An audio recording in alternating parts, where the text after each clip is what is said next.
Buenas noches, colegas. El día de hoy vamos a empezar la clase. El día de hoy vamos a hablar acerca de un tema muy importante que es acerca de los cuidados de enfermería que se tiene que realizar a los pacientes que se les realiza su trasplante renal. Vamos a hablar acerca de los cuidados tanto del intraoperatorio como el posoperatorio. A continuación, vamos a empezar. Por favor, silencien sus micrófonos, porfa. Sus audios, ¿sí? Ya. Ahora sí empecemos. Ya.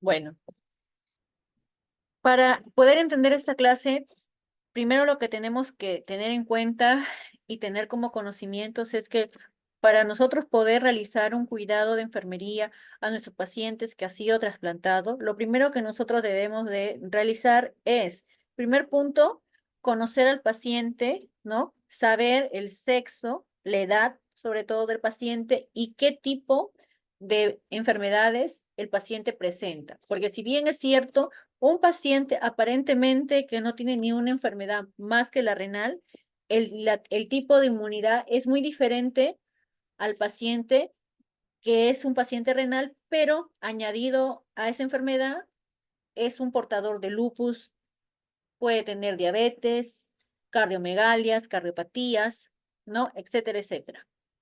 Y también juega un papel muy importante la edad, porque ustedes saben que hay pacientes que son trasplantados, mayormente son jóvenes, son a partir de los 15 años hasta los 38 o 40 años. A partir de los 40 años en adelante, también pueden ser trasplantados, pero aquí corren riesgo. ¿Qué riesgo pueden correr? Una, rechazo del órgano. Dos, incompatibilidad. Y el cuerpo lo rechaza y genera, como se dice, un mecanismo de defensa, ¿no? Para rechazar ese órgano. Por eso siempre es bueno saber esos criterios para poder brindar un cuidado al paciente. Como les acabo de mencionar, ¿no? Estos cuidados van enfocados específicamente para preservar la calidad, ¿no? La calidad y el bienestar del paciente. También se tiene que,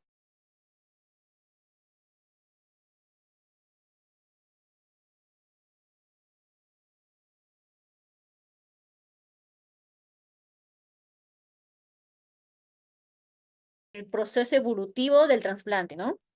Estos pacientes vamos a hacer que,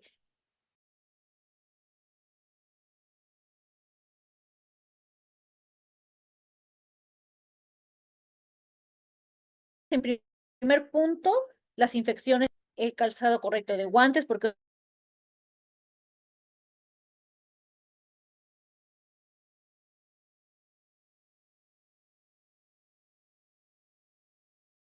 por cada paciente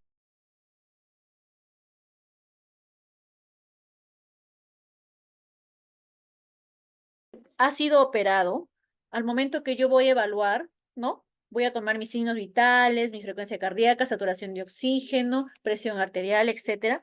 Tengo que también evaluar condición de la herida, apósitos de la herida, ¿no? Todo eso. Evaluar también temperatura, porque eso siempre, o sea, siempre lo que va a haber después de que un paciente es trasplantado, en algunos casos puede no haber fiebre, pero en algunos casos sí presenta fiebre y no es porque esté haciendo rechazo al órgano, sino porque siempre es en un lapso de 48 a 72 horas que el paciente puede presentar fiebre, porque ustedes saben que cuando algo extraño ingresa a nuestro organismo, nosotros tenemos las células natural killer, que son células del sistema inmunitario que van a salir en defensa de nosotros y van a crear mecanismos de defensa, ¿no? Para evitar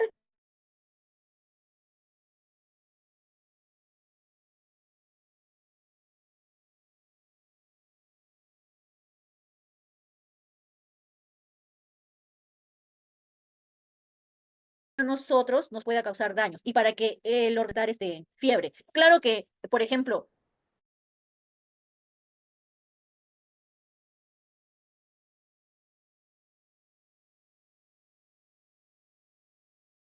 recurrente, porque si te presenta la fiebre, un paciente puede presentar fiebre, por ejemplo, ese día que le han operado al paciente puede presentar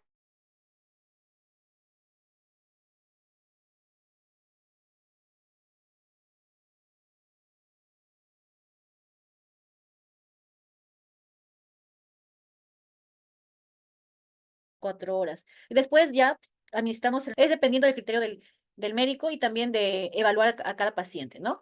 Entonces, en un día puede presentar 1 a 2 episodios de fiebre, pero si en un día presenta 5 o 6 episodios de fiebre, eso quiere decir que algo no ha salido bien en la operación o que hay algo dentro del paciente que está generándome ese tipo de infección y el rechazo, obviamente, al órgano trasplantado.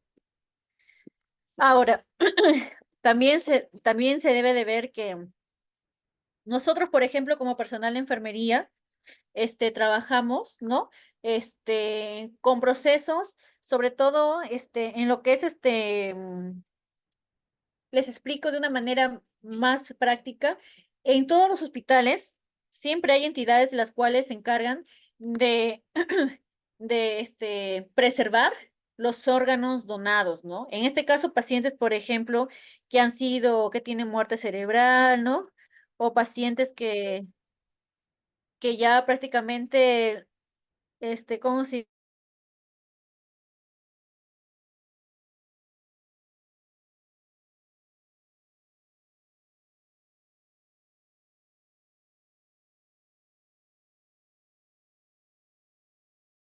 que ya los familiares ya no quieren esto, ¿ya? Y hay pacientes que pues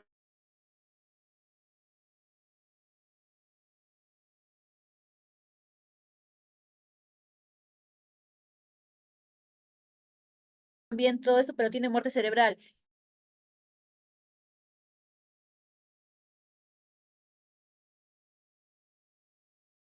ser mediado por un familiar para que firme el consentimiento, ¿no? De darnos los órganos de esos pacientes. Y la entidad que se encarga de reseccionar esos órganos que son donados en el hospital, ¿no? Me imagino que deben de haber escuchado en algún momento, ¿no? La entidad que se llama Procura, ¿no? Que es la que se va a encargar, ¿no? De, o sea, de detectar cuántos donantes puede haber en un determinado centro o en un determinado hospital, ¿no? Para poder así, realizar una lista, ¿no? Y poder de repente llegar a dar una cantidad exacta de donantes, por ejemplo, de un paciente que ya está desahuciado y que los familiares quieren donar, por ejemplo, Procura va, ¿no? Evalúa todo y ve qué órgano puede donar ese paciente para otro paciente que lo necesite. También acá la enfermera juega un papel muy importante porque aparte después de esa entidad, como les comento, la enfermera también tiene que educar al paciente, ¿no? Tiene que educarlo, no solamente al paciente, sino también al familiar, explicarle el procedimiento que va a ser sometido su paciente. También explicarle las ventajas y las desventajas que puede haber, los cuidados que debe de tener antes y después del trasplante, ¿no? Para poder así generar un bienestar al paciente. También la enfermera también acá juega un papel importante, la enfermera instrumentista y la enfermera de sala de operaciones o mención en centro quirúrgico, ¿no? Porque es la que se va a encargar de verificar que todo lo que vamos a utilizar en la operación sea totalmente estéril, con todas las normas de bioseguridad, evitar cualquier tipo de infección, ¿no? O una infección de manera cruzada también, ¿no? Eh, Los cuidados de enfermería en el transoperatorio. Aquí el éxito de la operación, ¿no? En este caso del trasplante que se está realizando, dependerá mucho del manejo, ¿no? Del trabajo en equipo. En este caso, el equipo que se encarga de ingresar, ¿no? A la sala de operaciones a realizar ese trasplante, el primer punto es el cirujano, el nefrólogo, la enfermera instrumentista, la enfermera circulante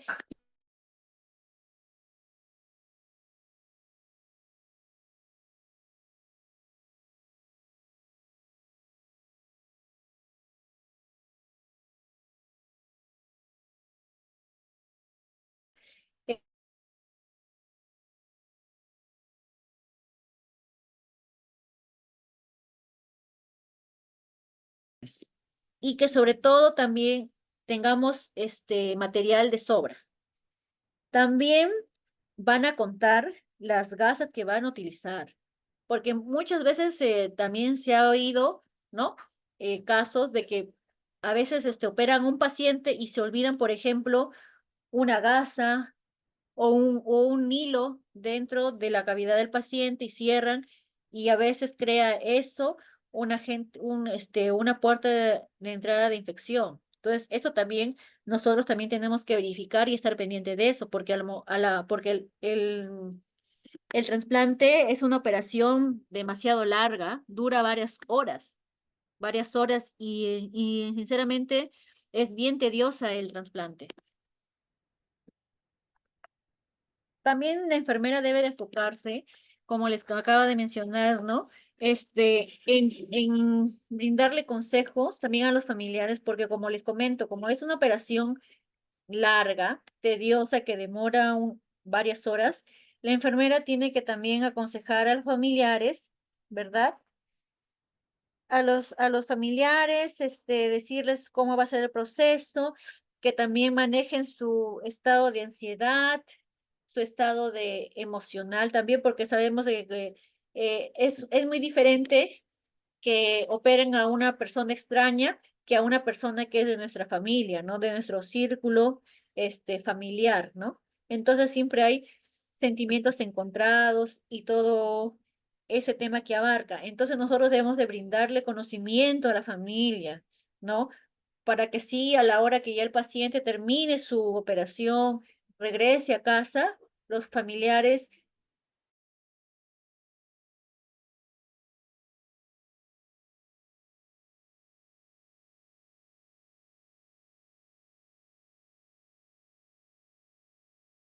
es cierto, nosotros podemos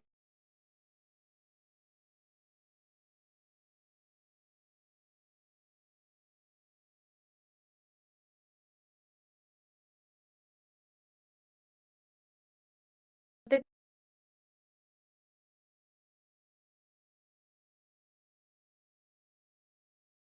cuidado como como mínimo se podría decir, porque en realidad se debe cuidar un año, pero en algunos casos son 6 meses que se debe de cuidar de haber sido trasplantado, porque después de del trasplante tienen que ir a hacer sus chequeos, tienen que ir a hacer sus chequeos para ver cómo el organismo está recibiendo ese órgano, ¿no?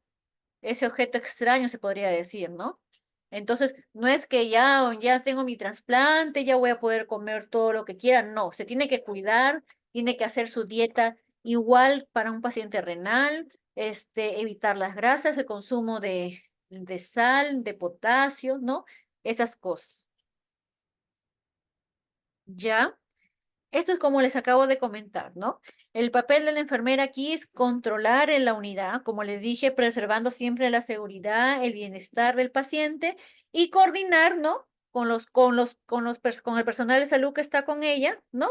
Las actividades dentro del quirófano. En este caso, tenemos la enfermera circulante, la perfusionista y la instrumentista, ¿ya? Ahora, la enfermera circulante es aquella que va a controlar el ambiente de sala, va a proteger y dar seguridad al paciente mediante la valoración. Ella también va a tener que evaluar la limpieza, que todo el ambiente esté en una temperatura apropiada, ¿ya? Que haya iluminación, que haya poca humedad. ¿Por qué? Porque cuando hay una humedad, el ambiente se crea frío y eso puede causar negativamente al paciente una hipotensión severa, a pesar de que obviamente cuando el paciente está anestesiado, ¿no? Obviamente el paciente no va a estar con una temperatura adecuada, ¿no? Muchas veces la temperatura de ellos bajan porque como están sedados, están en reposo. Entonces lo que se busca es que el ambiente en el cual está el paciente que va a ser sometido al trasplante no tenga mucha humedad, sino que esté iluminado, que esté a una temperatura óptima. También que la seguridad de los equipos estén a la disponibilidad y todos los materiales estén a la mano. También verificar el uso apropiado de las prácticas de asepsia.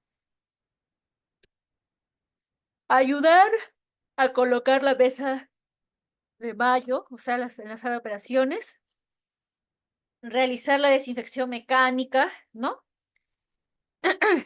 De la zona a operar, mejor dicho, ¿no? Eso lo hacemos nosotras, ya después el médico, a la hora que va a operar, le vuelve a realizar. Ya, también dar órdenes, ¿no? Al técnico para conectar el electrocoagulador, la aspiradora cuando ya están haciendo la incisión, ¿no? Para aspirar, la sangre, porque ustedes saben que cuando uno hace una incisión, y más que es un órgano que tiene bastante vascularidad, va a sangrar, va a sangrar, va a sangrar. Y también guiar al personal, ¿no? Dentro del ambiente de la operación, ¿no? En este caso, por ejemplo, si el médico le dice ya, ¿cuánto tienes frecuencia cardíaca, saturación, presión arterial? Monitoriza esto, aspira, seca. Entonces, la enfermera tiene que estar ahí. En la perfusión de los órganos, aquí podemos ver, ¿no? Aquí podemos ver, por ejemplo, que ya acá, en esta bandejita que ustedes ven acá, esta bandejita, ahí ha estado el riñón, que va a ser trasplantado. O sea, aquí el riñón ha estado, pero ya ha sido trasplantado acá. Y acá tienen un montón de pinzas que van a hacer van a obstruir los vasos que colindan con el riñón para evitar que sangre. Aquí, mire, vemos, ve, así llega congelado, porque ustedes saben que el órgano tiene que estar preservado en temperaturas altas. Llevan herméticamente cerrado, ¿no? Lo están abriendo de esta manera, todo de una manera estéril. Y así, y lo sacan al riñón. La enfermera perfusionista la perfusión, ¿no? Es un sistema es un sistema de goteo, ¿no? Ya, que se conecta de manera en Y, con una bolsa de líquido de preservación, ¿no? Que normalmente entre 5 a 10 litros en algunas literaturas, ¿no? Pero yo he encontrado que también hay de 5 hasta 8 litros que tenemos en el quirófano dentro de una nemera portátil. Estas son, ¿ya? La forma de actuar bueno, de la enfermera, instrumentista, es perfundir, ¿no? Hacer que todo este contenido ingrese al paciente. Ya para esto tiene que haber cánulas de perfusión para que haya un drenaje. ¿Por qué se realiza este drenaje? Con la finalidad de hacer un intercambio de fluidos que el paciente necesita a la hora de ser trasplantado. Otra cosa, las conexiones tenemos que administrar, ¿no? También suero fisiológico 250 milímetros, ¿no? Para poder purgar todo el sistema, porque este sistema que ustedes ven acá, estas bolsas, vienen llenas, pero todo estas guías, mejor dicho, que son como venoclisis, pero no son venoclisis, no son otro tipo de material, tiene que estar permeable. Para eso se necesita el cloruro, porque con este líquido no lo vas a permeabilizar, porque este líquido tiene que entrar en contacto con una solución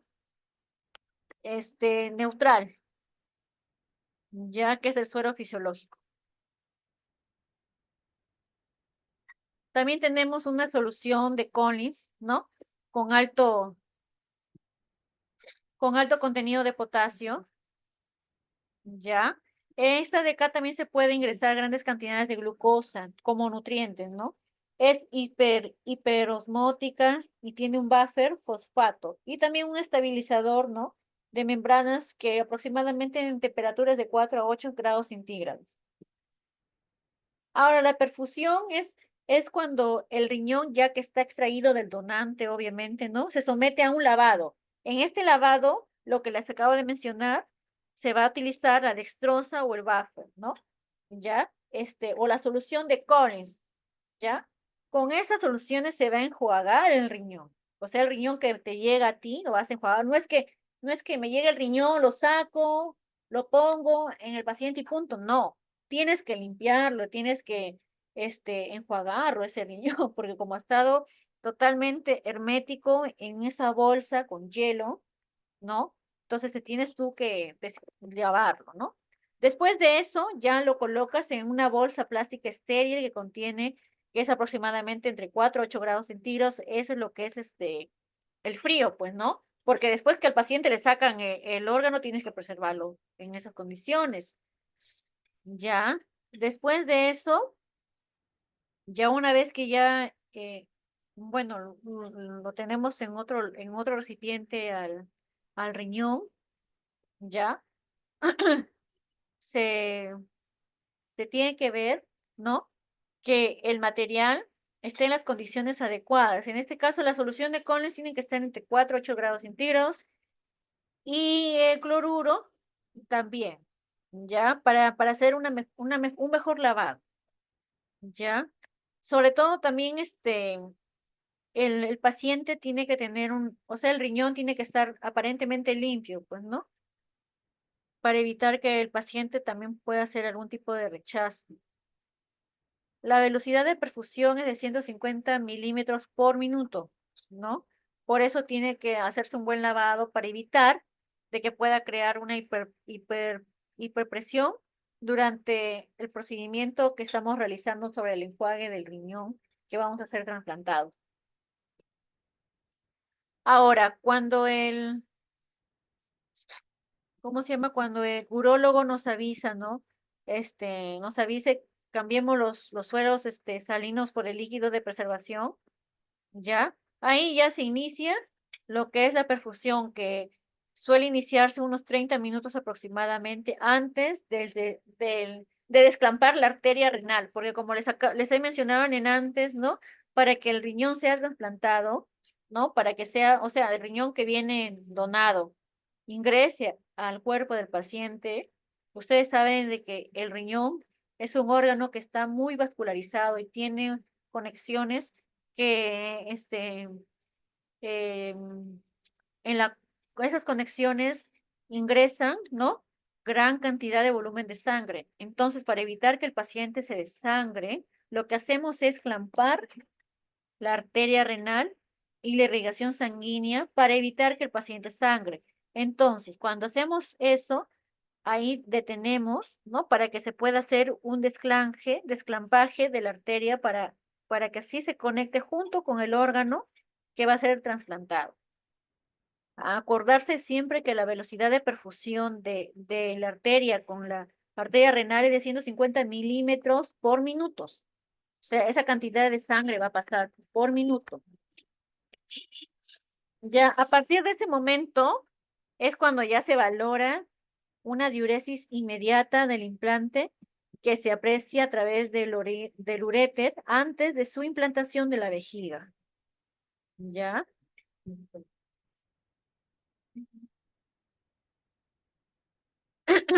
El custodiol, eso también se administra a través de la arteria renal.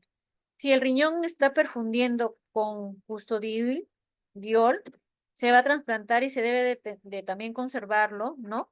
Frío. O sea, todo estas soluciones que se van a usar para el trasplante renal tiene que estar en condiciones frías, de 2 a 4 grados centígrados, ¿ya?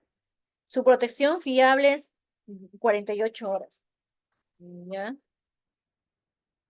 Y este custodiol es una solución acuosa que tiene electrolitos y aminoácidos.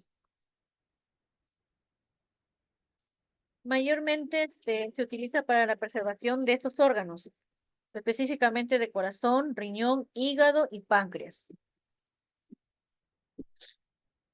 En la perfusión de trasplante del riñón, como les dije, siempre se administra en temperaturas de 4 a 8 grados centígrados. El volumen de perfusión es de 1,5 milímetros. El custodiol, ¿no? Y también la perfusión de la arteria renal de la columna es de 120 a 140 centímetros de agua sobre el nivel de riñón. Esto equivale a un porcentaje de milímetros de mercurio de 90 a 110. Ya y el tiempo de perfusión es utilizando esta pausa de dosificación y presión, que es de 8 a 10 minutos aproximadamente. Las medidas acompañantes son con la finalidad de brindar una eficacia protectora del custidiol, ya para así garantizar una diuresis al inicio, al inicio de la perfusión. Acá está. Aquí les voy a explicar mejor. Miren, el trasplante de riñón, aquí como se sabe, ¿no? Los riñones son los que producen la orina y están ubicados en la parte posterior del abdomen, en la sección inferior de la espalda. El cirujano hace una incisión en el área abdominal inferior. Luego, coloca el nuevo riñón que ya ha sido obviamente enjuagado, ¿no? En la parte baja del abdomen. Luego de esos, va a conectarse a la arteria renal y a la vena renal y a la vena ilíaca, haciendo que la sangre circule, ¿no? A través del nuevo riñón. Y para hacer eso, él tiene que coser, tiene que insertar, ¿ya? Luego de eso, el uréter va a conectarse a la vejiga para que así haya un intercambio de la sangre y de la orina. Cuarto punto, los riñones propios se dejan en el lugar, a menos, o sea, no es que es, por ejemplo, si a mí me va a trasplantar un riñón, no quiere decir que me va a sacar este, los riñones, no. O sea, se deja el riñón ahí. Si es que obviamente el riñón no me causa ningún tipo de lesión o tengo algún quiste, lo que sea, se queda ahí el riñón porque, porque, o sea, si no sirve no te va a causar daño, ¿no? Luego de eso, como les comento, al menos que se esté causando infecciones o daño o hipertensión arterial, ¿no? Luego ya se cierra la herida.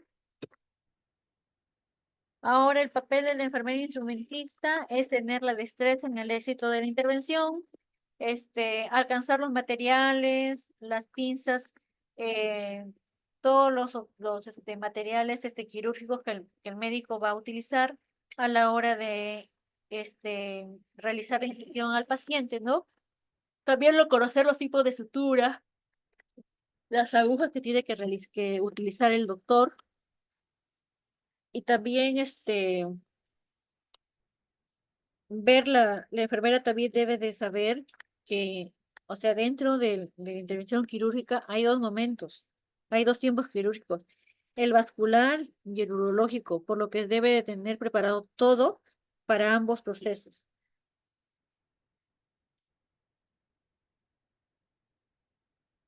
Eh, bueno, acá los cuidados, ¿no? Para el tiempo del vascular, tiene que tener acá los materiales, no más que todo, ¿no? Las pinzas, pinza de anillo montada con una torunda húmeda, la sutura vascular, prólene de 4 a 8, de 4 a 5, dos pinzas curvas de Kelly, transficción, sutura gruesa, ligaduras no absorbibles, número 3, pinza cístico o de Mixter, pinza de disección vascular, sin dientes, tubo de ensayo estéril para la toma de muestra de la solución de Conlis que viene en la bolsa del riñón, bolsita de hielo, dos clanks, Santisky, jeringa con un trocar de Linderman, sutura vascular, dos piezas de mosquito protegida, portagujas Castro viejo largo, un clan de bulldog. Y para lo que es el tiempo urológico, tiene que tener sonda Foley de 2 vías, ¿no? Solución de fluoruro, electrocoagulador, la pinza de disección vascular sin diente, pinza mixta, sutura cromada, 2, 3 o 4, sonda Nelaton número 8, tijera vascular de POP, pinza vascular de Adson, sutura no absorbible, conteo instrumental y compresas, pinzas hemostáticas y suturas, y sutura no absorbible para el cierre de la piel. Para lo que es los, los momentos es primer momento proceder al lavado quirúrgico de las manos, hacer la valoración del ambiente, en este caso de la sala de operación, que tenga la luminosidad adecuada, la temperatura, que todo esté estéril, preparar la mesa estéril, ¿no? Extender los paños estériles, el instrumentista para la revisión del riñón, tener todo disponible, el suero fisiológico, el hielo, ¿no? Y tener lista también las bolsas de nylon y sobre todo la temperatura óptima para la solución Collins. Y al finalizar el acto quirúrgico ya, ayudar a colocar los vendajes y la bolsa colectora de orina, ¿no? Cooperar también con el traslado del paciente a la camilla. Complicaciones potenciales, como les dije, puede ser algún tipo de alergia con la anestesia, sangrado también puede haber, placas de ateroma en la arteria renal por resección del donante, mala perfusión del riñón donante una vez implantado, sangrado de la anastomosis, la anastomosis es la unión de la arteria y la vena, ¿no? Que ha sido trasplantada, y las infecciones, en este caso, fiebre. Y eso sería todo. Ahorita vamos a ver un video para que ustedes puedan entender bien lo que son los cuidados de enfermería en el pre, en el previo al trasplante. Ahorita los voy a proyectar.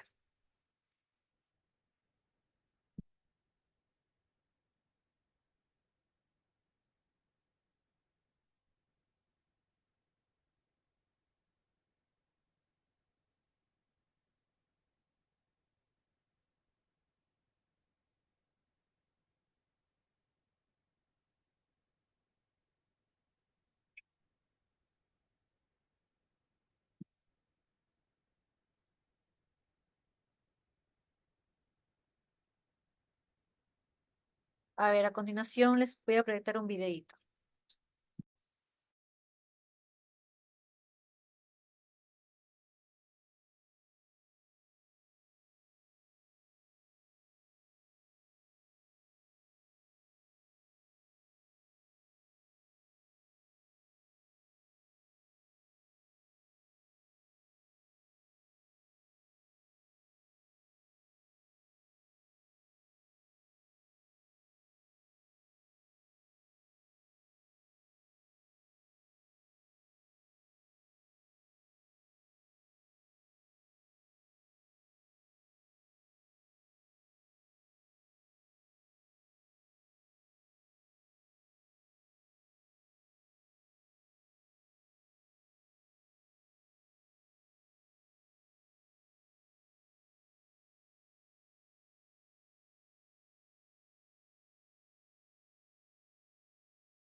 Ya, bueno, respecto al video, lo que les ha comentado el colega, es un enfermero de de España, ¿ya?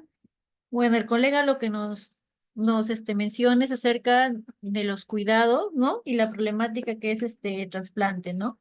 Y también acerca de los especialistas, ¿no? En este caso, el personal de salud que debe estar a cargo, ¿no? De de este tipo de procedimiento, ¿no? En este caso mencionó, como también les mencioné al momento de dar la clase, que tiene que ser una enfermera. En este caso puede ser una enfermera instrumentista, pero esta enfermera tiene que tener ya, como se dice, estar, como se dice, encaminada a este tipo de intervenciones. Tiene que ser una enfermera que conozca, ¿no? Que conozca bien cómo es el manejo en la hora de realizar el trasplante del riñón. ¿Por qué? Porque cuando normalmente entra cualquier personal de salud que no está totalmente capacitado para este tipo de intervenciones, este, es riesgoso y es tedioso avanzar con este tipo de intervención. Ahora, ahora, aparte de eso, también mencionó el colega en este tipo bueno, de situaciones que se presenta a la hora de realizar el trasplante, de que hay un montón, hay sus estadios, ¿no? Y también tenemos que evaluar lo que es la albúmina. La albúmina es un marcador renal que nos indica el funcionamiento del riñón, ¿no? Como se sabe, la gran mayoría de los pacientes tienen la tener albúmina baja, ¿no? Inclusive, no sé si ustedes han visto en el hospital, ¿no? Que muchos de los pacientes renales son pacientes candidatos a transfusiones sanguíneas. ¿Por qué? Porque, como ustedes saben, el riñón es un órgano muy vascularizado y cuando hay un daño renal, lo que causa es que no haya la formación de la eritropoyetina o la formación de glóbulos rojos. Ustedes saben que en el riñón se da la formación de los glóbulos rojos para la formación de la eritropoyetina o la eritropoyesis, como se dice, ¿no? Ya, entonces, cuando el riñón está dañado, no hay una formación adecuada de los glóbulos rojos. Por esa razón, no genera y no eleva la hemoglobina en los pacientes renales. Por eso que muchas veces se les transfunde a ellos sangre o en todo caso también se le administra hierro y la eritropoyetina y la vitamina B12. Y en algunos casos también el calcio triol. Ahora vamos a ver acerca de lo que son los cuidados postoperatorios del trasplante.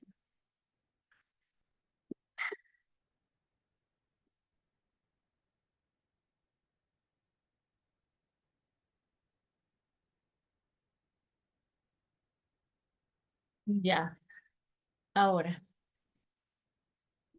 En los cuidados de enfermería tenemos que el trasplante renal, ¿no? Como se sabe, es un tratamiento para controlar lo que es la insuficiencia renal crónica. En la mayoría de pacientes, a todos no se les realiza este tipo de tratamiento, ¿no? Solamente las personas que son candidatas, en este caso, para realizar este tipo de procedimiento, el paciente es sometido a varios tipos de exámenes, análisis, ¿no? Para poder ver si es candidato a un trasplante o en todo caso solamente a realizarse algún tipo de tratamiento de hemodiálisis o diálisis peritoneal en los casos, ¿no? También se dice de que, bueno, este tipo de procedimiento crea, ¿no? Gran temor, ansiedad en el paciente también, ¿no? Y sobre todo también en la familia. ¿Por qué? Porque hay como se dice, se corre el riesgo, ¿no? De posibles complicaciones quirúrgicas e infecciones. ¿Ya? Dentro de los cuidados específicos que el personal de enfermería debe de realizar para lo que es el trasplante, primer punto, se debe detectar de manera precoz cualquier complicación, evitar infecciones, sobre todo, como les dije, la fiebre, ¿no? Disminuir también la ansiedad del paciente y de la familia, brindándole la orientación adecuada, la educación adecuada también respecto al tratamiento que el paciente, ¿no? Y el cambio de vida también y el estilo de vida que ese también tiene que realizar después de su trasplante. Dentro también de los cuidados de enfermería en el postoperatorio, se dice de que la enfermera, después de la intervención quirúrgica, tiene que también verificar la anestesia utilizada. Tiene que ver, ¿por qué? Porque si bien es cierto, cuando un paciente es sometido a una intervención quirúrgica, hay un lapso de tiempo en el cual pasa la anestesia, ¿no? En ese lapso de tiempo de la anestesia, uno tiene que valorar posibles complicaciones como hipotermia, desaturación, ¿no? Y también bradicardias, ¿ya? Porque esos son mayormente las complicaciones que arraiga un paciente después de haber sido trasplantado. El postoperatorio inmediato, ¿ya? Es bueno, aquel se le considera, ¿no? El postoperatorio trasplantado con una duración de 72 horas. Ya también, desde que el momento que se realiza el trasplante y mientras cuando el paciente se encuentra en el transoperatorio, la enfermera se encarga, el primer punto, de preparar, como les comenté, ¿no? La unidad y reunir las condiciones adecuadas para los cuidados intensivos o los cuidados especializados al paciente, que ha sido trasplantado. Orientar también que se realice una limpieza general del mobiliario, porque ustedes saben que cuando un paciente es derivado de sala de operaciones a su habitación, ¿no? O a una habitación común, primer punto tiene que estar esa habitación limpia. No debe de haber sido una habitación en la cual haya tenido algún paciente infectado o haya habido a un paciente de repente con pie diabético o quemado, no. Esa habitación tiene que ser exclusivamente para un paciente trasplantado. ¿Y qué se busca en esa habitación? Como el primer punto, que esté totalmente estéril, o sea, que haya sido limpia, que esté limpia, que no tenga agentes patógenos infectantes, ¿no? Y que sobre todo haya una limpieza tanto del piso como de las paredes y de todo el mobiliario que puede estar dentro de esta habitación. Y sobre todo también el cambio de ropa de cama, ¿no? Y también, obviamente, la desinfección de todo instrumento que está ahí, en este caso monitor, pulso oxímetro, tensiómetro, estetoscopio, todo exclusivamente para el paciente. Porque como es un paciente trasplantado, está propenso a que de repente pueda adquirir algún tipo de infección, porque su sistema inmunológico está con bajas defensas. Ahora, las actividades que debe de realizar la enfermera es, como primer punto, vigilar los signos vitales, sobre todo la presión arterial, como les comento, ¿no? El pulso, la temperatura y la respiración. Ya, también mantener el apoyo psicológico al paciente. También se debe de iniciar una dieta adecuada de acuerdo a lo que el médico indique. Ya, pero eso se va a iniciar después de 24 horas posteriores a la operación. Bueno, en algunos médicos indican una dieta blanda, otros líquida, ¿no? Con tolerancia gástrica, y otros también alimentos que puedan nutrirlo, ¿no? Y que sobre todo no le pueda afectar. Es otra cosa también, la dieta que el paciente va a recibir después de haber sido operado no tiene que tener nada de sal, nada de grasa. Siempre normalmente lo que se le dan a los pacientes después de haber sido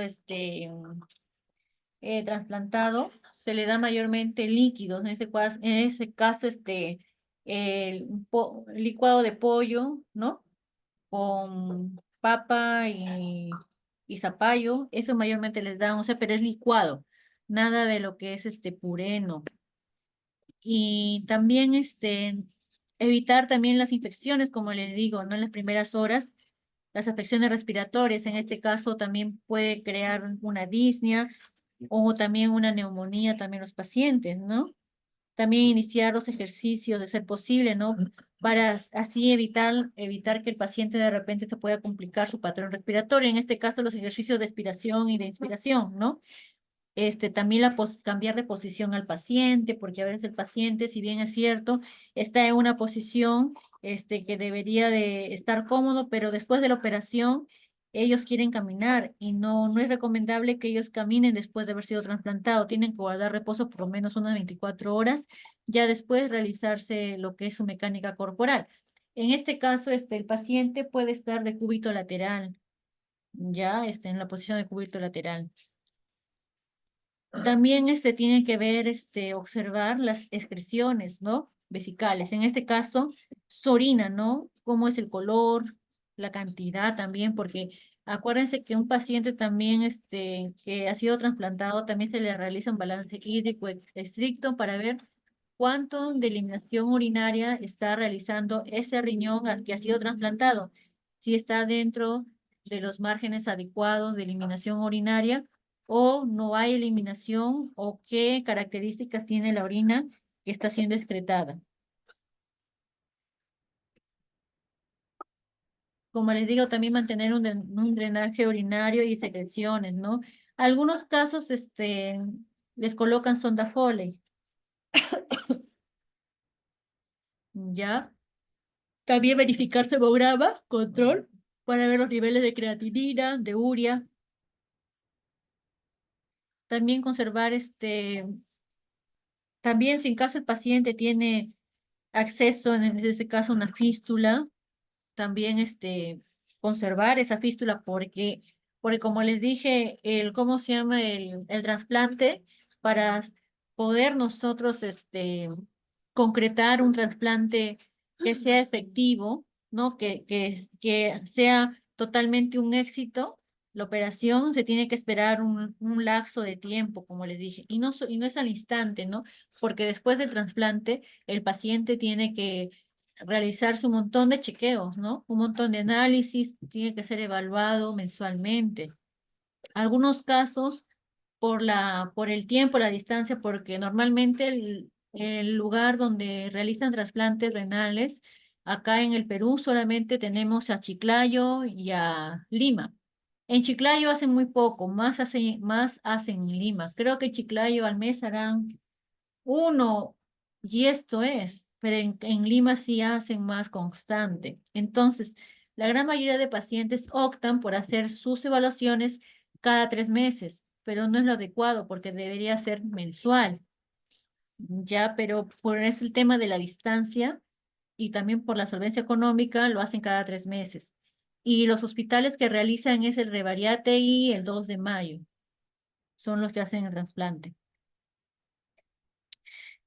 También se tiene que conservar la fístula porque si en caso el riñón trasplantado está generando algún tipo de incomodidad al paciente o reacción infecciosa, lo recomendable es extraerlo, ¿no? Y que el paciente se siga dializando, ¿no? Entonces, para no, ¿cómo se dice?, complicar al paciente y generarle más complicaciones a futuro, siempre se preserva, si en este caso el portador de fístula, preservar la fístula, no cerrarla, sino dejarla todavía que esté ahí hasta ver algún tipo de complicación del trasplante que se haya sido realizado. Y en este caso, si tiene un catéter venoso central, en este caso permanente, dejarlo también ahí, por si acaso de repente, como segunda opción, de repente que no haya sido tan efectivo el trasplante, ¿no? También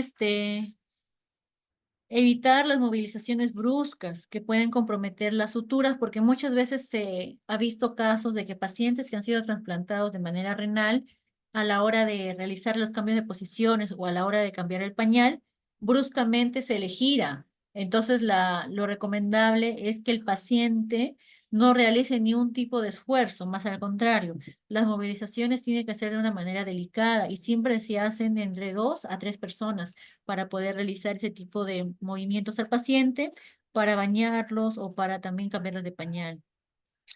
Ahora también los catéteres venosos profundos, ¿no? Se tienen que realizar las curaciones diarias. ¿Por qué? Con la finalidad de evitar que el orificio de inserción se infecte. o vaya a haber secreciones, ¿no? Y también para cuidar su permeabilidad y siempre acordarse que si el paciente, por ejemplo, tiene un acceso, un catéter de alto flujo, ustedes saben que al paciente después que ya se dializa, a la hora que ya se le va a cerrar el catéter, siempre se le permeabiliza con cloruro y después se le hepariniza, ¿no? Con heparina los 2 lúmenes. Siempre se hace eso con la finalidad de que ese acceso, ese catéter de alto flujo, no se obstruya y no haya la formación de coágulos. Porque cuando no se cierra el catéter con heparina, ya en este caso tiende a formar los coágulos y se obstruyen.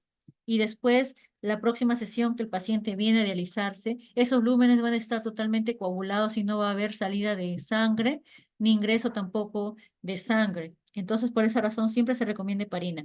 En algunos casos, hay entidades que también se encargan de la creación de heparina, pero como se sabe, la heparina acá en Perú es costosa, pero hay empresas como Nipro y Fresenio.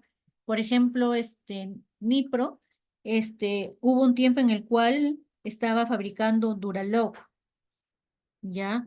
Y otra que también estaba fabricando, no me acuerdo si era Fresenio o Nipro, el Citraloc, ya que los dos eran anticoagulantes, de menos, obviamente de menos costo, ¿no? Pero de los tres, el mejor es la heparina, ¿no? Es la heparina, lo único que sí es más carita, pero si no se tiene la solvencia económica, se podría utilizar el Duraloc o el Citraloc para cerrar los catéteres. También realizar las anotaciones de la historia clínica, porque ustedes saben que la historia clínica es un documento, ¿no? Es un registro, es un documento legal en el cual nosotros tenemos que registrar cómo encontramos al paciente, qué es lo que observamos del paciente, ¿no? Para así nosotros evitarnos algún problema legal. Porque si bien es cierto, cuando un paciente es trasplantado, muchas veces puede tener complicaciones como sangrado, también puede haber fiebre, ¿no? Y también puede haber dificultad respiratoria, hasta el paciente inclusive hasta puede tener también un paro. Y no es porque de repente la operación no haya sido un éxito, no es eso, sino es por la misma condición del paciente. Si bien es cierto, antes de que al paciente se le realice esa intervención quirúrgica, se le hace su riesgo quirúrgico, pero ustedes saben que un paciente renal es una bomba de tiempo. Podemos nosotros evaluarlos, ver su calidad del corazón, su contractibilidad y todo lo que es el ciclo cardíaco que está aparentemente normal, pero a la hora de la hora, después de la operación, en algunos casos el paciente puede hacer paro. Y es por, como les digo, la misma condición del paciente. Por eso uno tiene que estar siempre revisando, viendo y evaluando a tu paciente. Y sobre todo cuando el paciente, por ejemplo, te dice, señorita, me siento mal, o señorita, me duele mi pecho, a pesar de que recién la estoy de evaluar, hacerle caso, porque muchas veces el paciente, si bien es cierto, yo también lo he pasado, ¿no? Que uno recién le evalúa, le toma la presión y te llama y te dice que le duele el corazón, que siente hormigueos, que le falta el aire. A veces sí es un poco incómodo, ¿no? Pero también hay que saberlo entender porque la gran mayoría de pacientes presentan ese tipo de sintomatología porque, como le digo, es un paciente, es una bombita de tiempo, ¿no? En cualquier momento no se sabe en qué momento se puede poner mal. Mm, Bueno, acá, respecto a esta animación, dice, ¿no? ¿Por qué monitorear? ¿Por qué? Para evitar que el paciente se muera, como pueden observar acá, ¿no? Y acá dice, ¿no? Jefe, pero si hace 5 minutos sus signos vitales estaban bien. ¿Pero qué pasó? ¿Por qué murió? Porque como les digo, un paciente renal es una bombita de tiempo. Ustedes lo pueden ver de lo más normal ahorita. Jiji, jaja, riéndose, bailando, conversando. Pero al otro día los llaman diciendo que el paciente no va a venir a su sesión de diálisis porque ha tenido un paro cardíaco o porque se cayó y falleció, etcétera, etcétera, etcétera. Esos pacientitos son una bombita de tiempo. Ya, y en el posoperatorio inmediato, aquí ya la enfermera tiene que, aquí ya la enfermera lo que tiene que realizar es, primer punto, a la hora que va a evaluar a su paciente, tiene que lavarse las manos. Ustedes tienen que aplicar sus 5 principios de enfermería, ¿no? Y lavado de manos, también los 5 principios diré de lavado de manos. El lavar las manos antes de examinar al paciente y después de examinar al paciente. Vigilar la aparición de alteraciones de los patrones de defecación. ¿Por qué defecación? Porque a la hora que el paciente se realiza el trasplante renal, el intestino, el sistema excretor va a quedar, como se dice, perezoso, se podría decir, ¿no? ¿Por qué? Porque el estar en un estado en reposo prolongado, el sistema excretor se vuelve perezoso, se vuelve lento a la hora de crear lo que es el, los productos de desecho que absorben, ¿no? Que va depurando el intestino delgado y el grueso para formar para la formación de las heces, los movimientos peristálticos se vuelven lentos. Entonces, por eso uno tiene que visualizar si el paciente está defecando o no, porque la gran mayoría de pacientes que son trasplantados pueden presentar constipaciones y para ese caso mayormente lo que se les da es, en un primer punto es lactulosa, pero si en este caso la lactulosa no hace efecto, se le tiene que colocar un Evacol para poder eliminar esas heces, porque si bien es cierto un paciente renal no puede dejar de hacer popó, ¿no? Varios días, porque esa eliminación de las heces, ¿qué tiene dentro de la eliminación de las heces? Tiene productos de desecho y ellos no pueden eliminar los productos de desecho. ¿Por qué? Porque no pueden, en primer punto, eliminar la urea ni la creatinina porque no pueden orinar, porque su riñón no lo puede. Y toda esa carga también se aloja en las heces y al tener eso en los pacientes genera muchas veces problemas y complicaciones. Y es muy doloroso cuando ellos no pueden defecar porque les duele horrible, ¿no? El estómago, hay una distensión abdominal, o sea, es horrible, ¿ya? También se debe de tener, encaminar también un cumplimiento del tratamiento y la higiene sobre todo, y la alimentación que sea adecuada para su rehabilitación, porque un paciente que ha sido trasplantado no va a comer lo mismo que un paciente normal, ¿no? Siempre se tiene que restringir la sal, el azúcar, los alimentos en fósforo, ¿no? Sobre todo los mariscos, no es el hecho de que ya me trasplantaron, voy a comer mi ceviche, no, señorita, no, mi plátano, no, nada de eso. Se tiene que cuidar por un tiempo y después consumirlos de a poco a poco. También el paciente que es trasplantado tiene que saber acerca de su tratamiento y todo lo que conlleva a su estilo de vida de ahora en adelante después de haber sido trasplantado, porque no va a ser lo mismo. De repente va a haber algunas cosas que va a poder realizar antes, porque antes cuando no son trasplantados, la gran mayoría se suprime de muchas cosas. Pero cuando ya son trasplantados, hay cosas que ya no te puedes suprimir porque en realidad no te va a generar ningún tipo de molestia, pero no en grandes cantidades, sino en cantidades mínimas, con la finalidad que también el riñón nuevo, ¿no? Que tienes el riñón nuevo trasplantado, también vaya generando el estímulo, ¿no? Y el mecanismo para que tu cuerpo lo reseccione y pueda depurar los desechos. Ahora en lo que es la valoración y el tratamiento del periodo de post-trasplantado inmediato es, primer punto, medición de los perímetros del músculo y la pantorrilla. ¿Qué quiere decir eso? Medir lo que es la masa muscular, ¿no? ¿Por qué? Porque también cuando uno también es trasplantado, como ha estado en un estado de reposo, ya, la anestesia que le ponen es una anestesia, bueno, es una anestesia epidural la gran mayoría. ¿Ya? O también puede ser general. Eso ya depende del médico, cómo lo evalúa el paciente, ¿ya? Y también por qué dice que se tiene que evaluar el muslo, o sea, las piernas, ¿no? Toda la pierna, el muslo y las pantorrillas, porque muchas veces puede hacer el paciente una trombosis. ¿Qué es una trombosis? Es una obstrucción de las venas, en este caso la vena safena o ilíaca femoral, ¿ya? Porque puede haber una compresión en la circulación de la sangre, ¿ya? Y siempre tiene que ver eso, para ver de repente si está edematizado o no. Si en caso el paciente presentara edematización en los miembros inferiores después de haber sido trasplantado, se tiene que avisar al médico para que el médico evalúe al paciente, le haga un ecodoppler para ver, ¿no? Las venas cómo están, si hay alguna que esté taponeada, porque a veces también en el proceso de la intervención, muchas veces viajan coágulos de sangre porque todo el sistema está conectado, tejidos, vasos sanguíneos, ¿no? Es como una red, una malla, ¿no? Y todo va sincronizado. Y cuando hay algo que está obstruido, hay un taponamiento y se puede evidenciar por un ecodoppler, porque el flujo de la sangre ya no va a ser el mismo que transcurría. Y por eso se hincha la pierna. También se tiene que palpar los pulsos.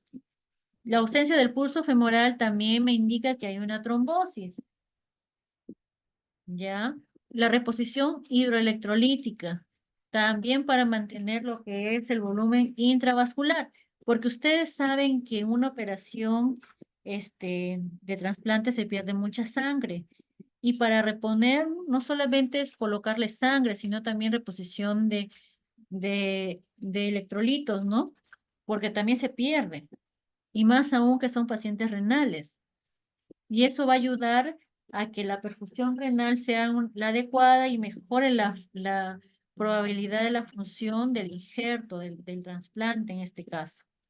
¿Ya? Ahora, los líquidos endovenosos que se tienen que pasar para la reposición de líquidos, como primer punto tenemos el cloruro de sodio y tenemos la glucosa al 5%. El lactato de Ringer también. Ahora, otra cosa. Cuando un paciente es diabético, no se recomienda hidratarlo con glucosa al 5%. Se le recomienda hidratarlo solamente con cloruro. Ahora, si mi paciente tiene una hiperpotasemia o una hipercalemia, se recomienda lactato de Ringer.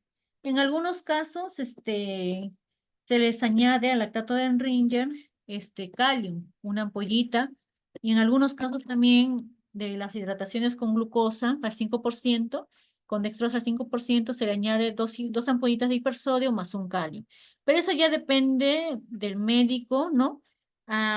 Qué es lo que él valora para poder realizar ese tipo de hidrataciones para el paciente, porque a las finales cada paciente es diferente su tipo de hidratación. Todos los pacientes renales no van a tener la misma hidratación, porque como les digo, algunos van a ser diabéticos, otros van a ser hipertensos, otros no van a tener ningún tipo de enfermedad, solamente la renal. Entonces, esas cosas el médico tiene que valorar y de acuerdo a eso él va a hacer él va a indicar qué tipo de hidratación es para cada paciente, ¿no?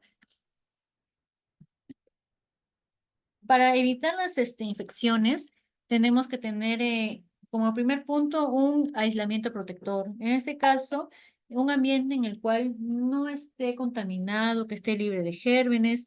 Obviamente que un ambiente, como se dice, totalmente estéril, no vamos a encontrar, ¿no? Porque ustedes saben que en un hospital no vamos a encontrar un ambiente totalmente estéril.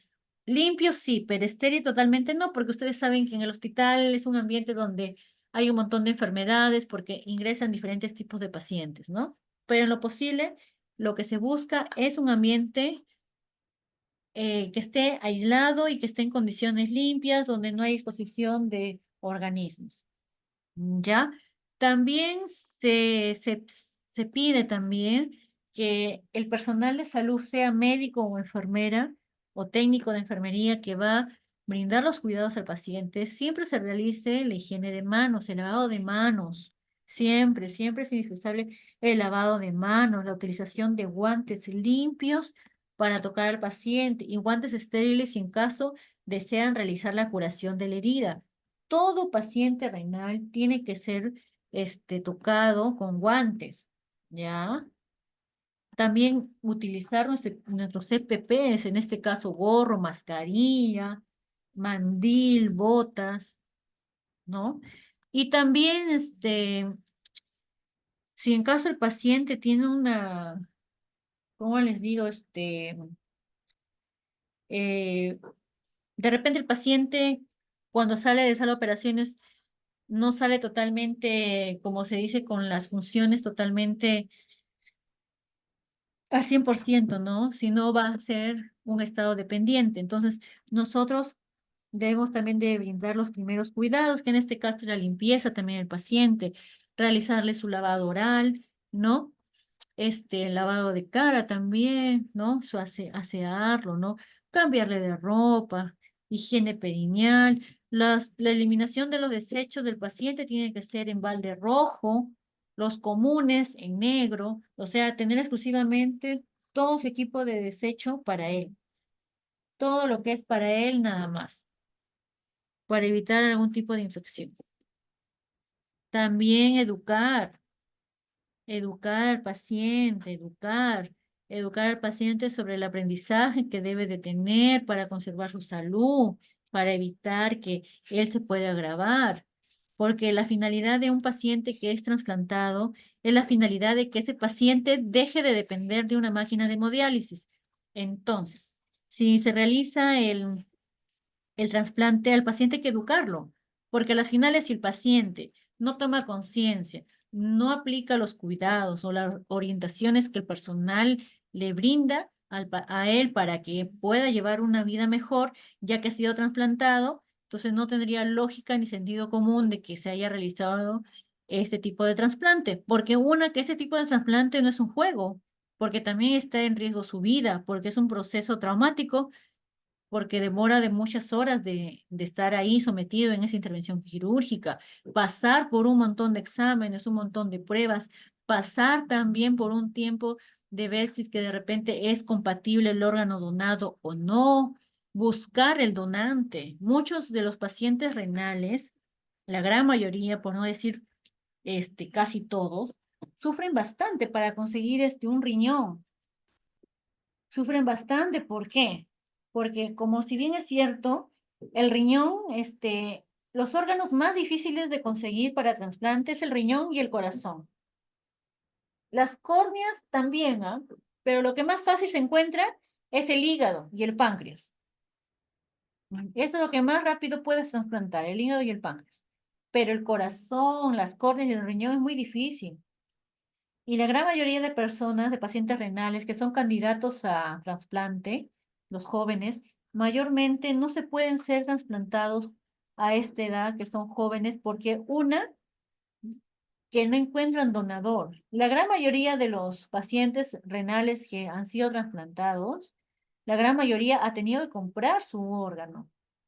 Yo, bueno, donde yo trabajo, en la clínica de salud había un pacientito que joven, ¿ah? De 32 años, joven, tenía su fístula y el joven era de plata, ¿no? Pero estaba ya hace como 4 años en lista de espera para donación de órganos. A pesar de que el joven tenía plata y todo, todo ese tema, no pudo encontrar que alguien le donara un riñón. Entonces, ¿qué hizo? Su primo le vendió su riñón.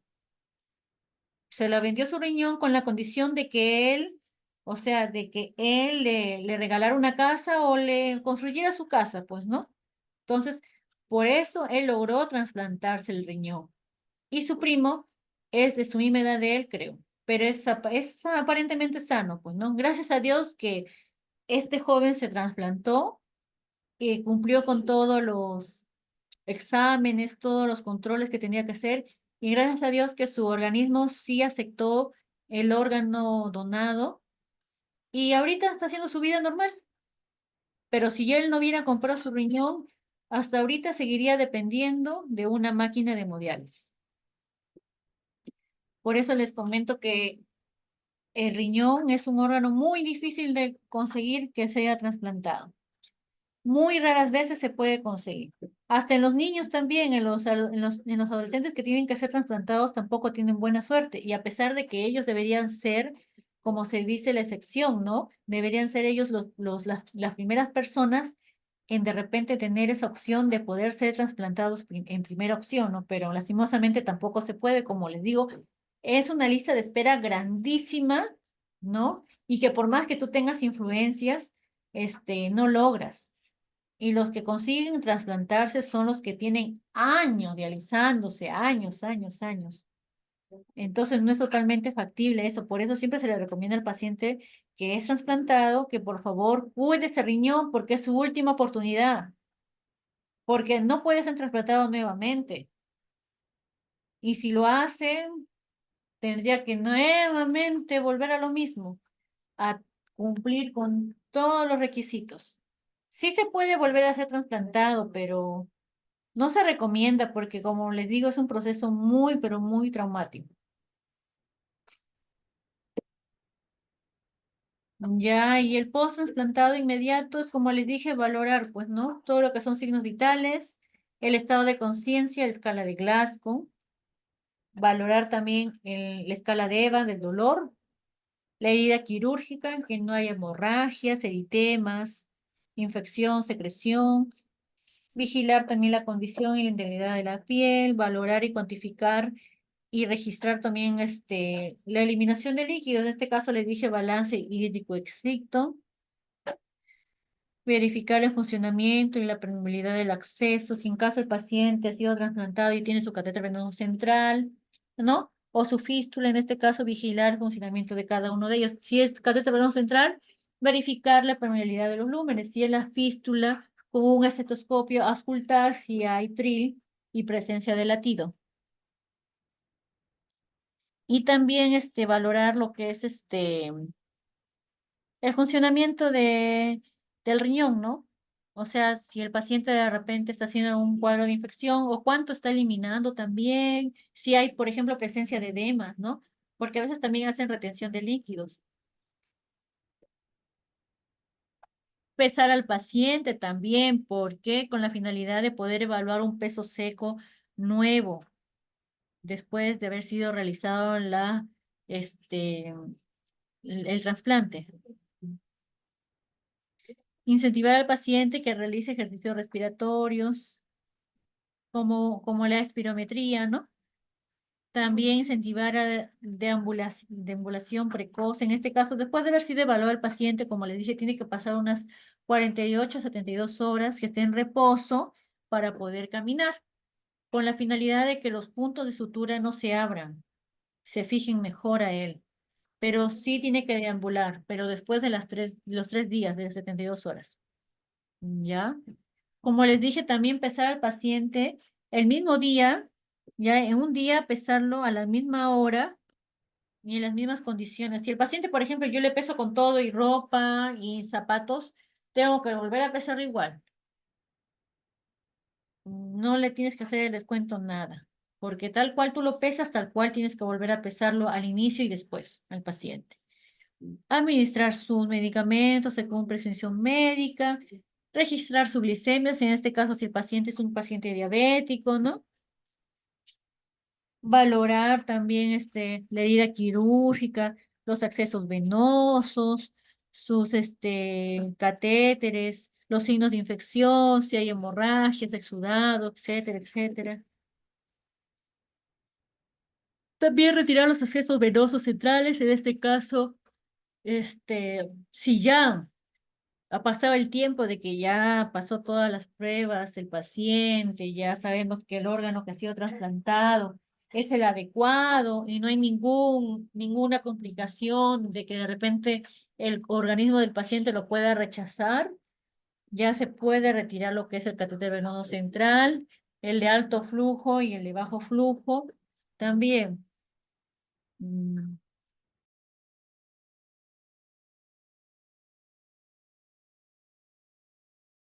Ya, también otra cosa, al paciente también, si por ejemplo es un paciente que tiene su fístula, decirle, hablar con el cardiovascular para que la puedan cerrar la fístula o dependiendo del paciente lo puede seguir teniendo porque en realidad la fístula no le va a crear ningún daño ni nada. Si no es usada, en algún momento solo se va a cerrar. Pero si en todo caso no desea eso, le puede decir al cardiovascular para que la cierre, ¿no? De manera quirúrgica. Y también siempre tener un control y un registro de su diuresis de manera controlada, ya para reportar algún signo de anuria o poliuria. Ya también, si en caso el paciente tuviera algún tipo de sonda Foley, verificar sus drenajes, ¿no? Y valorar la consistencia de la orina, las características y todo eso. Y medir, pues no, y cuantificarlo también, ¿no? Y ver también si no hay edema en los miembros inferiores, ¿no?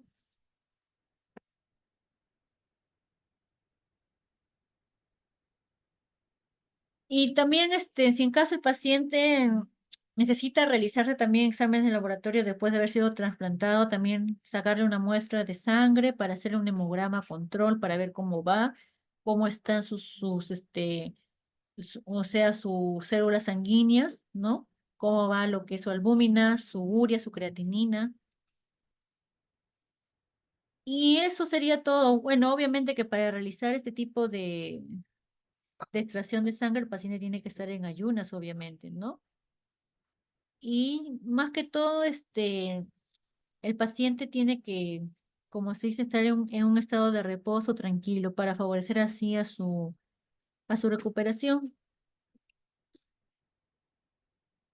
Ahora también, si el caso del médico lo merita o pide, ¿no? Un examen de orina, se le tiene que realizar, ¿no? Un examen de orina y un cultivo.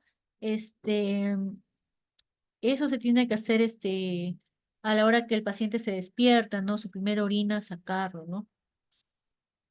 También, em, enviar al paciente, ¿no? Con estudios realizados, en este caso radiografía de tórax, ecodoppler renal, gammagrafía renal y ecografía abdominal. También incentivar al paciente, como les dije, la nebulización dentro de las 48 horas de haber sido operado. En algunas literaturas dice de 48 a 72 horas, ¿ya? Pero normal. No hay problema si dentro de 2 días o 3 días el paciente se levanta a deambular después de la operación de trasplante. Y también tiene que tener el apoyo de un nutricionista también el paciente, porque la alimentación no va a ser la misma como les mencioné anteriormente, ¿no? Acá tiene que ir apoyado de un nutricionista, la consejería de un nutricionista, también de una psicóloga para que pueda también darle terapia al paciente de cómo puede afrontar este nuevo estilo de vida, esta nueva calidad de vida también, porque es un cambio de haber estado con la enfermedad renal crónica, de haber sido dependiente de una máquina, ahora a ya no depender de una máquina, sino a tener otro tipo de vida, hacer, como se dice, su vida de la manera más normal, de la manera más sencilla, ¿no? Y evitando también así posibles preocupaciones también, porque la gran mayoría de pacientes renales se preocupan mucho que son dependientes de una máquina, porque también son pacientes que de repente se sienten, como se dicen, excluidos de la sociedad, porque si bien es cierto, los pacientes renales, la gran mayoría de ellos son pacientes que son apáticos, no son tan expresivos, tan comunicativos, son pacientes que a veces andan de mal humor, a veces andan deprimidos. Entonces esas cosas también, sería bueno que ellos de una manera se pueda manejar. Y como les dije también, ¿no? La educación al paciente y al familiar, en este caso, o a la persona que lo cuida, ¿no? Brindar educación sobre el trasplante después de las 72 horas de la cirugía, entregar, ¿no? La lista de materiales que tiene que tener para poder evaluar a su paciente ya en casa, porque si bien es cierto en el hospital, el paciente va a estar monitorizado, ¿no? Por el personal de enfermería, pero ya en casa, ya ellos tienen que evaluar a su paciente, ¿no? Verificar su presión arterial, pulso oxímetro, para evaluar su saturación de oxígeno, frecuencia cardíaca, ¿no? También el manejo de la balanza. Tiene que tener también su balanza, en este caso una, electrónica o una manual, ¿no? También verificar, ¿no? Sobre correcta ingesta de líquidos y eliminación de ellos también. las posibles complicaciones diarias que puede tener, ¿no? El paciente, ¿no? Como efectos secundarios al trasplante, instruir sobre las condiciones adecuadas que debe tener, ¿no? Por sobre todo el control, ¿no? Del laboratorio, sus análisis, ¿no? Su analítica sanguínea. También enseñar las condiciones adecuadas que deben de asistir para los procedimientos que se realicen. Y también detectar las posibles complicaciones y los signos de alarma.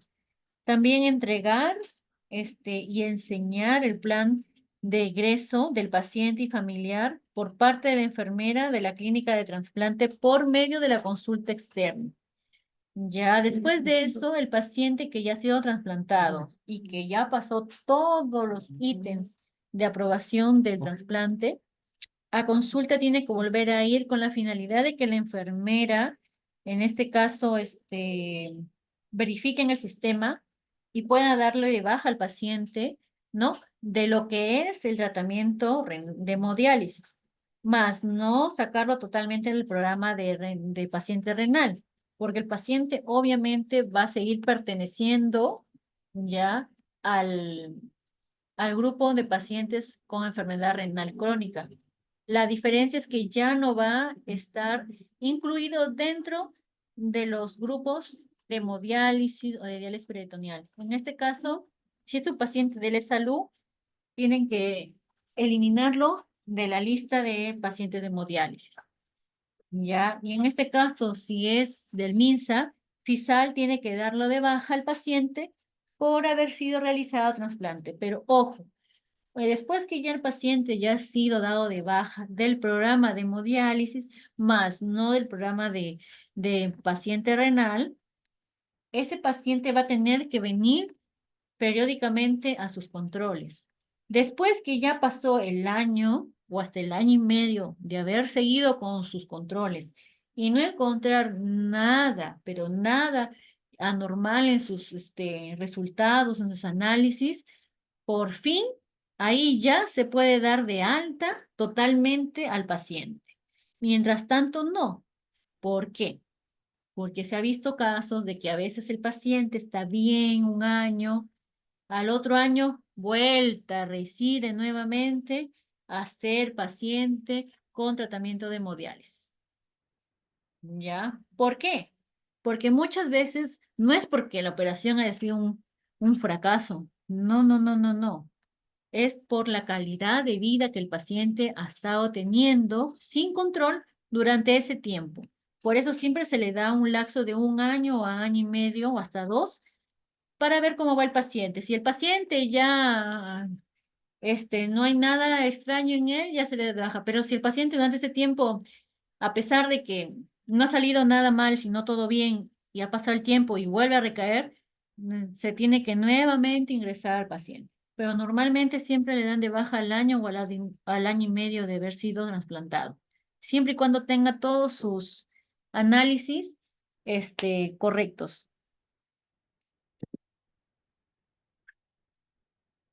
Y como les dije, todo esto es lo mismo, ¿no? Lo que les acabo de mencionar, ¿no? Periodo post-trasplantado temprano, vigilar signos de alarma, alteraciones gástricas, quirúrgicas, aspecto de la herida. Las condiciones generales de enfermería es, como les dije, controlar, realizar la limpieza y desinfección terminal de la unidad y la habitación que el paciente va a estar utilizando. También, verificar, ¿no? Las normas de bioseguridad del paciente, que esté todo, totalmente limpio, adecuado para el uso de él y evitar posibles infecciones, evitar las caídas, ¿no? Las úlceras por presión y la trombolia venosa. En este caso, las úlceras por presión, realizar el cambio de posiciones de una manera adecuada.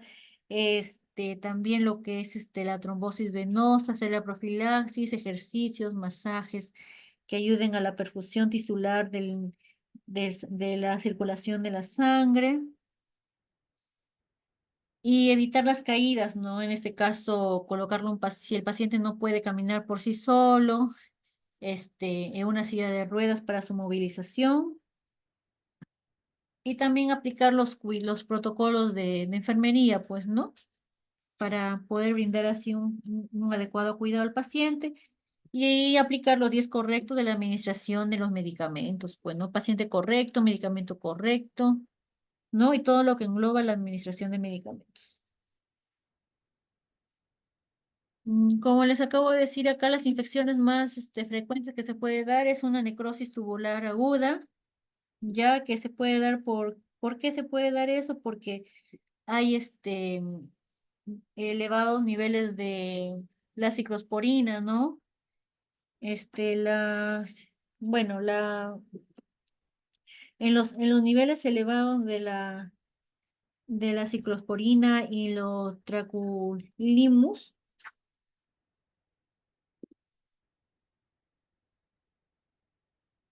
ay, qué feo, ya, eso, ¿cómo se llama la ciclosporina?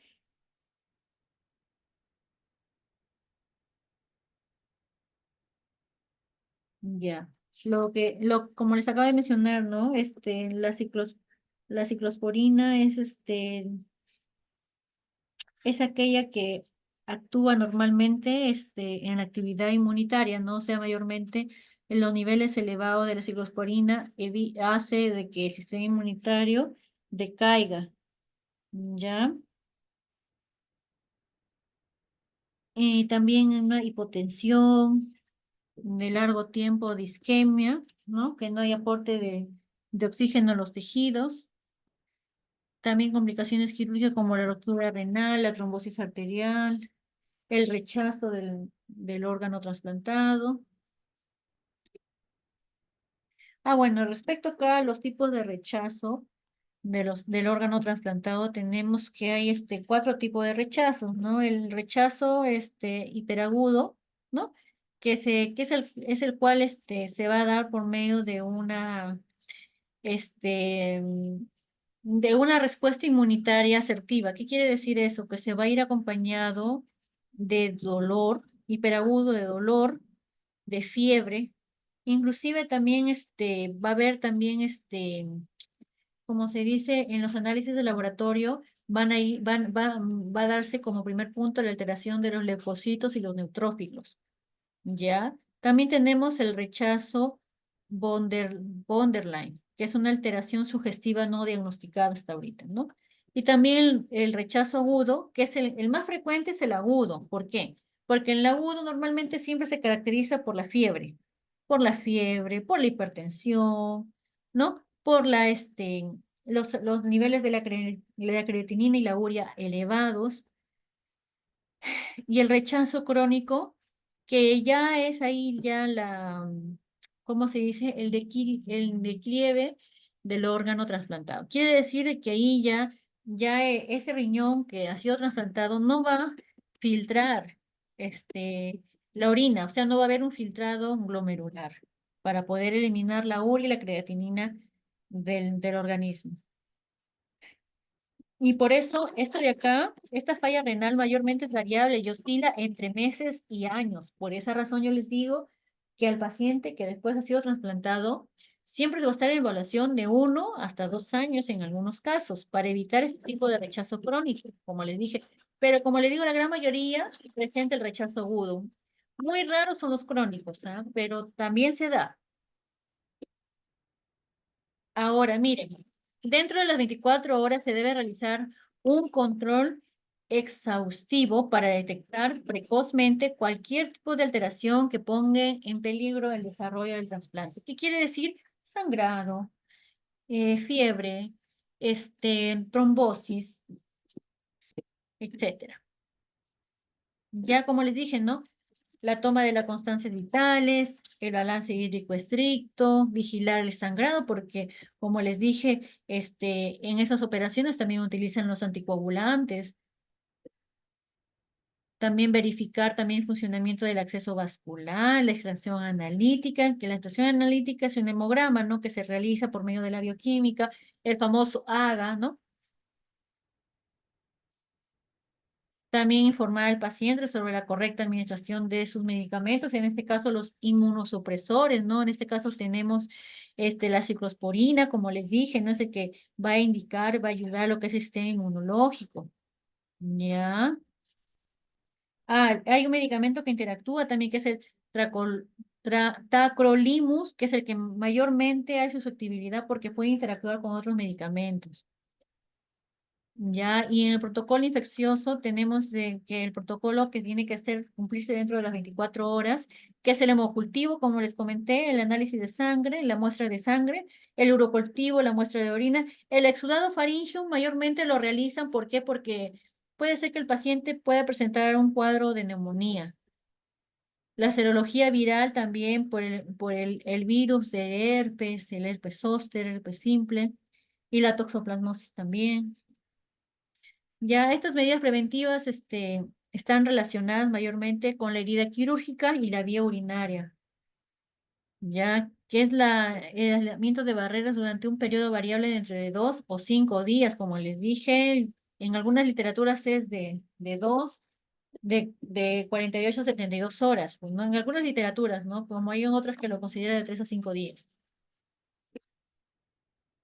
Bueno, el registro de los datos de cada paciente que es personal y cuidados de enfermería en el paciente renal positivo. Ya se controla durante la primera hora, cada 15 minutos, ¿no? O sea, después que ya ha sido trasplantado, lo mismo que les comento, pues, ¿no? Observar las primeras horas en el postoperatorio, porque puede existir algún tipo de complicación, ¿no? Observar la posibilidad de aparición de arritmias cardíacas también por el tiempo excesivo de los medicamentos, o sea, de la anestesia que han utilizado, pues, ¿no? Y acá, la oxigenación, ¿no? Saturación de oxígeno, mantener la saturación de 92 hasta 99% es lo recomendable, presión arterial, todo eso. Y la alimentación también, la hidratación es fundamental, el sistema de eliminación urinaria, el endocrino metabólico, control de diuresis, el sondaje vesical y la higiene de las heridas, ¿no? La movilización, como les dije, ¿no? Verificar el estado de conciencia, la función motora, la movilidad, sistema neurológico, también estado de conciencia, escala de Glasgow, escala de Evans para el dolor, la termorregulación, temperatura, comunicación, si el paciente puede hablar o no puede expresarse, el sueño, y el aprendizaje, que es la educación que uno tiene que dar al paciente después de haber sido trasplantado. Ya. Y valorar, como les dije siempre, pues, ¿no? La tolerancia también oral hay que valorar que es a las 16 horas de haber sido evaluado, de haber sido, diré, trasplantado. Y también el patrón de sueño, porque como han tenido la anestesia un buen tiempo, también alteran lo que es el sistema nervioso central y el autónomo. Y sobre todo favorecer el bienestar al paciente, ¿no? Educar al paciente, darle tranquilidad al paciente, asegurar que él no va a estar solo, que va a estar acompañado de su familia para que pueda afrontar este tipo de cambio de vida, ¿no? Asegurar su intimidad también. Y eso sería todo. Y ahorita les voy a mostrar un video acerca de los cuidados postoperatorios del trasplante. Ahora, si no se escucha, lo voy a poner para que lo puedan leer, subtitulado. ¿Ya? Ya, ahora sí.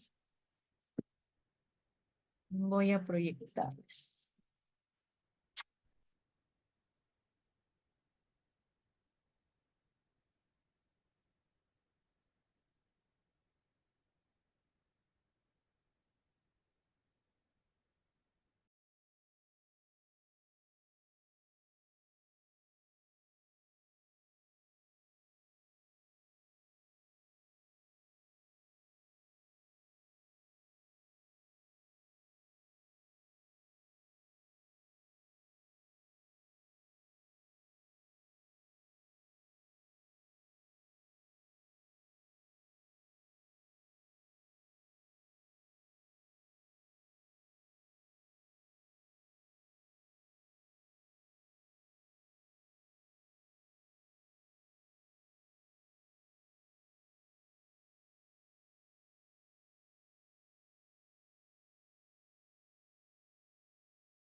Bueno, con respecto a lo que hemos tratado el día de hoy, hablar de trasplante, como lo acaba de mencionar la colega en el video, es un tema muy amplio, ¿no?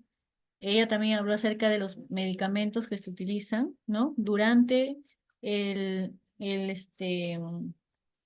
bueno, después del trasplante, ¿no? Son un montón de medicamentos. También hay otros medicamentos también que se utilizan para pacientes que son portadores de VIH y también son candidatos para trasplantes. Hay otros tipos de medicamentos que se utilizan para ellos también. Bueno, como lo mencionó la colega, ¿no? Es casi todo lo que les he mencionado, las complicaciones y todo lo que engloba el trasplante.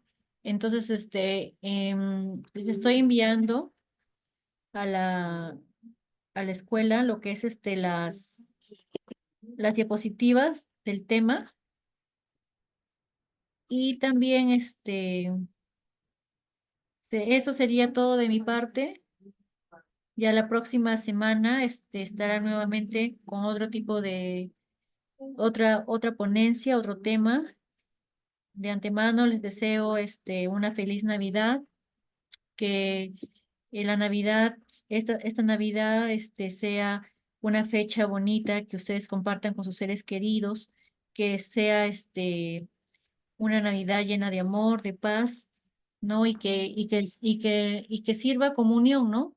A todos sus seres queridos, ¿no? Y que Dios los cuide siempre y los proteja de todo peligro, ¿no? Y que siempre en su casa haya un pan en su mesa y que no haya carencias, ¿no? Porque ustedes saben de que hay la gran mayoría de personas acá en el Perú. Tenemos una gran cantidad de personas pobres, ¿no? De bajos recursos y la gran mayoría de repente no va a tener en sus mesas de repente una cena navideña adecuada, como la gran mayoría quizás de nosotros que sí lo podamos tener, ¿no? Les deseo lo mejor, que Dios los bendiga mucho y que pasen una feliz Navidad. Ya nos estaremos viendo más adelante y también un próspero año nuevo, también un año 2025 nuevo, con nuevas metas, nuevos objetivos, nuevos proyectos y que todo lo que ustedes se propongan, Dios mediante les ayude a conseguir todas sus metas y proyectos. Ya, colegas, que Dios los bendiga, me despido, conmigo será hasta otra oportunidad. Bendiciones.